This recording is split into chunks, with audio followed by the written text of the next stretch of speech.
নারায়ণ রাম। গুরু কি? গুরু হচ্ছেন, গু কথার অর্থ হচ্ছে অন্ধকার, রু হচ্ছে আলো। অজ্ঞানতার অন্ধকার থেকে যিনি আমাদের আলোতে নিয়ে যান তিনি হচ্ছেন গুরু। যিনি আমাদের ব্যক্তির থেকে ব্যাপ্তিতে নিয়ে যান, অসুর থেকে সুরে নিয়ে যান, তিনি হচ্ছেন গুরু।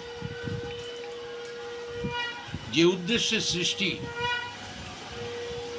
সেই সৃষ্টির উদ্দেশ্যের সাথে যিনি আমাদের যুক্ত করে দেন, মুক্ত করে দেন, গতিমুক্ত মুক্তিদাতা, তিনি হচ্ছেন গুরু।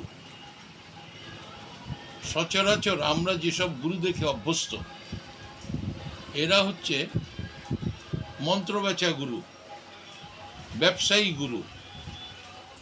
এরা হচ্ছে শিষ্যের মাথায় হাত বুলিয়ে পয়সা রোজগারের গুরু।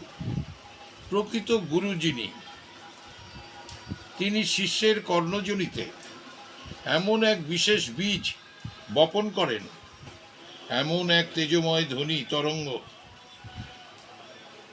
তার কর্ণকুহরে প্রবেশ করান, যা তার শানিত তরঙ্গের সাথে ওতপ্রোতভাবে মিশে যায় এবং ক্রমে ক্রমে তার দেহ মনে অনুপরমাণু চৈতন্য কণাকে ভাবময় প্রেমময় করে তোলে।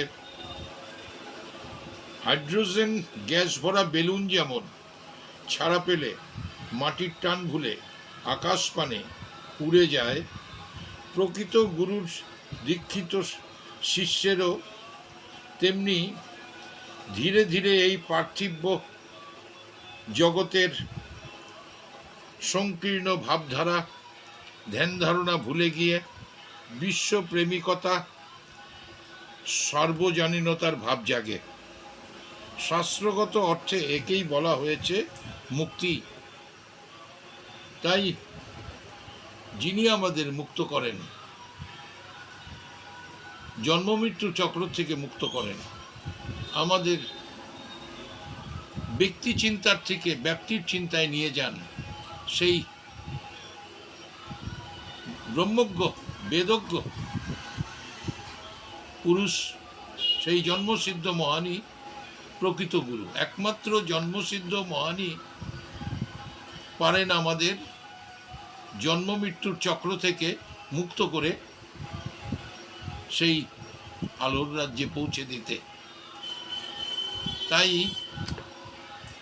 আমাদের প্রকৃত গুরুকে চিনতে হবে এবং তার চরণে আশ্রয় নিতে হবে।